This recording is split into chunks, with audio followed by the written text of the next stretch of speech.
Hello दोस्तों, तो चलो दोस्तों, आज हम लेकर आए हैं बहुत ही इंटरेस्टिंग स्टोरी आपके लिए। मूवी की शुरुआत में हम देखते हैं धरती का हालत बहुत ही खराब हो चुका है। यहाँ के पेड़ पौधे और जानवर बहुत ही अजीब किस्म का हरकतें करता है। दरअसल कुछ साल पहले साइंटिस्ट ने एक वायरस बनाया जो पूरी तरह से फेल हो चुका था, तो उसी की वजह से पूरी धरती का यह हाल हो चुका है। हम मूवी में देखते हैं यहाँ के पेड़ पौधे और जानवरों ने पूरी धरती के इंसानों को खाया है। अब मूवी प्रेजेंट में आ जाता है और हम देखते हैं एक तैरती हुई शहर जो हवा में चलते फिरते शहर है, और कुछ लोग धरती पे ही रहते हैं क्योंकि वो अडाप्ट होता है इसी माहौल से। और अब हम मूवी में देखते हैं सिटाडेल को, जिसने हवा में तैरते हुए लोगों को डिपेंडेंट बनाया क्योंकि वो उनको फुल प्रोवाइड करता था और वहाँ से उनको खून लेता था। अब हमें मूवी में देखने को मिलता है एक लड़की जिसका नाम होता है विस्पर, जो जंगल में रहता है अपने पिता के साथ। इसका पिता पैरालाइज होता है, मगर विस्पर बहुत ही शातिर दिमाग वाली लड़की होती है। विस्पर को हमेशा अपने साथ एक ड्रोन रहता है जिसके साथ वो हमेशा बातें करते रहते थे और हमेशा विस्पर को फॉलो करता रहता था। एक दिन विस्पर अपने लैब में जाता है और वहाँ बायोलॉजिकल रिसर्च में लग जाता है। जब विस्पर घर वापस आ जाता है और वो देखता है चोरों ने सब कुछ लूट लिया और बाद में उसके जनरेटर भी तोड़ दिया जो प्रोवाइड करता था पावर उसके बाप को। अब विस्पर जाता है पास के गाँव में जहाँ का लीडर जोनास होता है। दरअसल जोनास इसका चाचा लगता है। विस्पर यहाँ देखते हैं ये लोग तो एक अजीब किस्म के लोग को मार लेता है। इन लोगों को यहाँ कहते हैं जैगस। जोनास इनको खुद ही बनाता है अपने काम करने के लिए, मगर कोई डिसऑर्डर होने की वजह से उसको मार डालता है। विस्पर को ये देखकर बहुत ही गुस्सा आ जाता है, मगर वो अपने चाचा को बोलता है मुझे इलेक्ट्रिसिटी पैदा करने के लिए कुछ बैक्टीरिया मांगते हैं और बदले में उसको खून देता है। जब विस्पर इसको खून देता है मगर जोनास इसको अपने बैक्टीरिया नहीं देते हैं। अब जोनास इसको मारने लगता है और तभी विस्पर वहाँ से निकल जाता है और लैब में से कुछ बैक्टीरिया और कुछ सीरस ले जाता है। अब इस पर बिजली बहाल कर देता है और इन सीरों पे काम करने लग जाता है और तभी वो गुस्से से घर से निकल जाता है और जंगल में भाग जाता है और वहाँ देखता है वो एक लड़की को जिसका नाम होता है कमिला। वो बेहोश पड़ी होती है क्योंकि ये डिसऑर्डर प्लांट्स उसको अपनी शिकार बनाना चाहता था और तभी विस्पर उसको बचा देता है। उसके कपड़े देखकर लगता है ये सिटाडेल से आया है। अब कमिला को होश आ जाता है और वो विस्पर को अपनी सिचुएशन बोलता है अगर तुम मेरा मदद करोगी तो मैं तुझे सिटाडेल में जगह दिलवाऊंगा। अब विस्पर तैयार होता है कमिला को मदद करने के लिए और कमिला को पता चलता है कि ये पहले सिटाडेल के आर्मी में काम करता था और बाद में उसको वहाँ से निकाल दिया गया है। अब विस्पर सुबह जाता है इसके बाप को ढूंढने के लिए और तभी उसको उसका ग्रैंड मिलता है और वो उसको बाप को भी देखता है वहाँ। और दूसरी तरफ विस्पर देखता है जेनास की फौजों को और जेनास को भी, और बाद में जेनास इस आदमी को मार डालता है। विस्पर वहाँ से भाग जाता है। अब विस्पर ये स्टोरी अपने बाप को सुनाता है और बोलता है कैना को इसके बारे में कुछ नहीं बोलना। विस्पर बोलते हैं कैना को कि हमें वो नहीं मिला है, हम फिर भी ढूंढ लेंगे। और इसके बाद धीरे धीरे कैमला का सारा जख्म ठीक हो जाता है और तब तक कैमला विस्पर का बहुत ही फ्रेंड बन चुका था। अब विस्पर उसको अपनी सीक्रेट लैब के बारे में बोलता है और वहाँ ले कर उसको पेड़ दिखाता है जो बहुत ही सुंदर और आकर्षित होते हैं। और विस्पर बोलती है इसके बारे में किसी को नहीं बोलना, ये मेरा सीक्रेट लैब है। तभी विस्ला और कैमला घर वापस आ जाता है।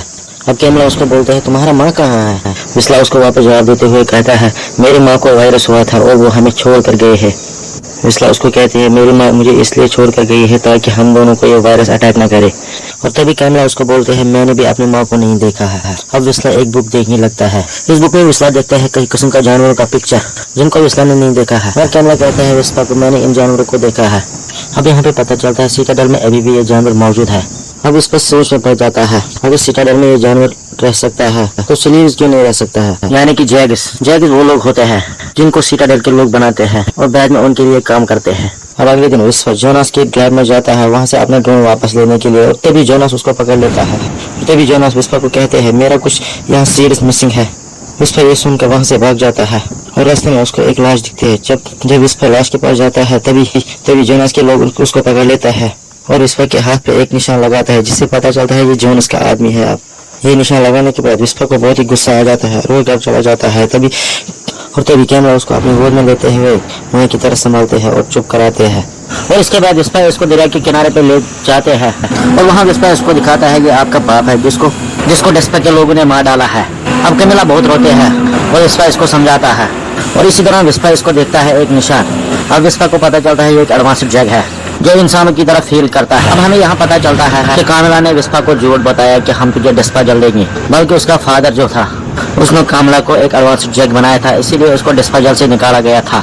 जब ये पूरी सच्चाई विस्पर को पता चलता है वो उसमें बहुत ही गुस्सा हो जाता है और कैमला को बोलते हैं यहाँ से दफा जाए, यहाँ से हमारे घर में नहीं रहना है। अब विस्पर अपने घर जाके ये सब स्टोरी अपने बाप को सुनाते हैं और विस्पर का बाप विस्पा को समझाते हुए कहता है कि जल्दी जाओ और कैमला को वापस लाओ। जब विस्पा वहाँ पहुँच जाता है तो वो देखता है कि कैमला अपने आप को मारना चाहता था। अब विस्पा कैमला को समझाता है और बोलता है तो आ जाओ, हमारे साथ ही रहो।